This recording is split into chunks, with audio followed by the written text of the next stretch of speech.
Get ready for True Detective Night Country Episode 3 Breakdown. The nurse warns Danvers and Navarro that the last surviving Tsalal team member, Anders Lund, looks pretty rough. She's not wrong. Lund, the base founder, is a haunting sight with fresh amputation stitches, a battered hand, and burn marks on his face, making his frosty blue eyes even more eerie. The investigation hits roadblocks. The lead, Oliver Tagak, doesn't offer much hope. Internal problems arise within Danvers' police force, and forensic help is a challenge. While hurdles are expected in a story, too many can frustrate the audience. The episode needs a strong ending, and Lund's eerie message to Navarro delivers just that. Lund predicts dark things and dies suddenly, leaving us wondering if Navarro is in danger.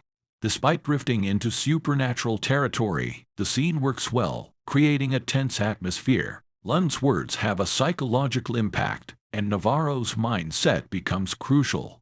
Faith can lead to salvation or a self-fulfilling prophecy, and the show becomes darker with every turn.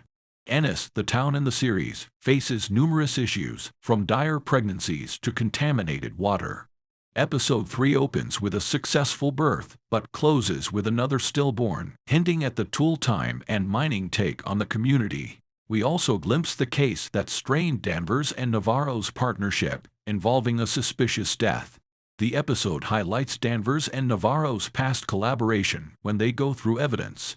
Despite their current issues, their connection is evident. Navarro's slip on the ice results in a vision of a boy with a polar bear tie, linking back to Danvers' deceased son. Does Navarro need Danvers to solve the case or for protection?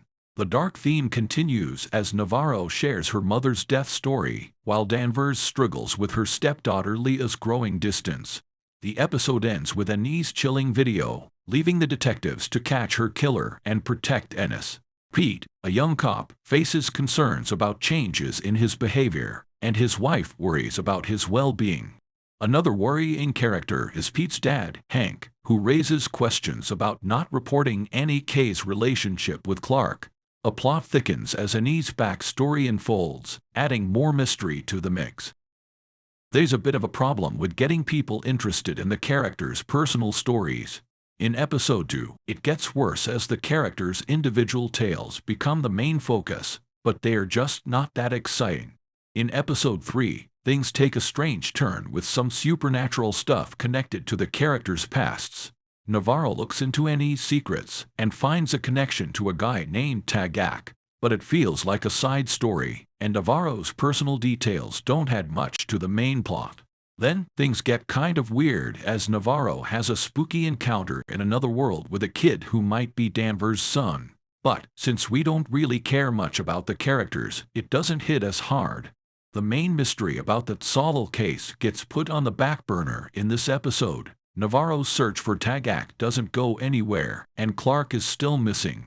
There's a hint that the Tsalal men might have died from fear, which is a bit creepy. There's a shocking moment when Lund wakes up, says something strange, and then dies.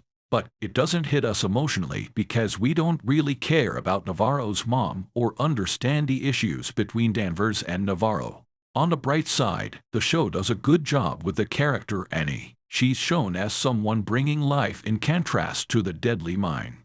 The episode ends with a video of Annie that's pretty sad, making her more interesting than the main characters, Navarro and Danvers, who still feel a bit flat.